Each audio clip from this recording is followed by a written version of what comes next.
All right, so what we saw in the first part of that act, and there's only a little bit of this left, is what I was talking about in my clip that I attached to today's assignment, is where Hamlet and Ophelia are talking, and also that is Hamlet's famous soliloquy, which we'll revisit in the original language. For now, I just want to finish the last little bit of the scene.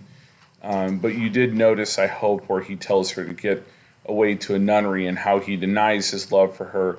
And he does these things because Hamlet actually realizes that her father is hiding behind the curtain. And that's why he asks her the question. And she answers with a lie. At home, my lord.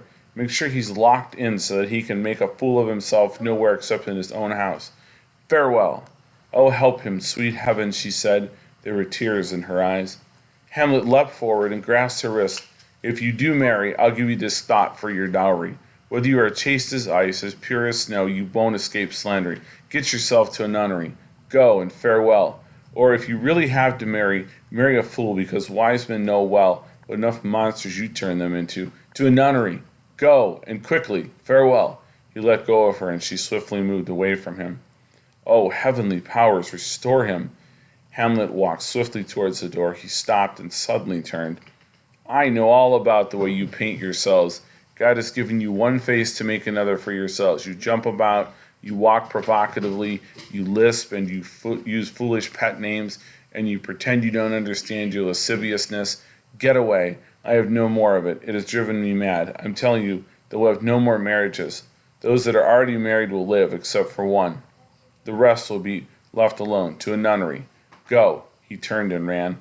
So right there is a foreshadowing, right here in this line, that he is going to kill the king. Ophelia returned to her chair, slumped down on it. She felt weak. What a noble mind had been destroyed. He had the eye, the tongue, the bravery of a nobleman, a scholar, and a soldier.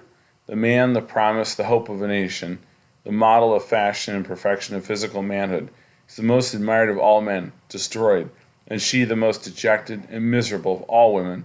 She had experienced the joy of his attention, and now, noble and most royal mind, all out of tune, like sweet belts that have gone wrong, that unequal the form, the flower of youth, cankered. She felt wretched, to have seen what she had once seen, and to see what she saw now. Polonius and Claudius emerged from behind the curtains.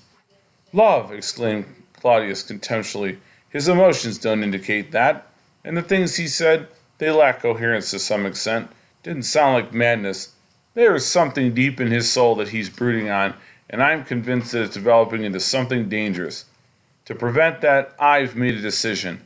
I'm sending him to England to collect the money they owe us. Perhaps different seas and countries and the new experience he will have might clear the matter from his heart. What do you think? It will do well, said Polonius, but I still think the origin of his grief sprang from unrequited love. Hello, Ophelia. You don't have to tell us what Lord Hamlet said. We heard it all.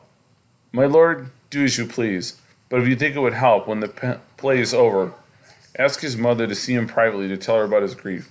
She should be frank with him, and if you like, I'll place myself where I'll be able to listen to their whole conversation.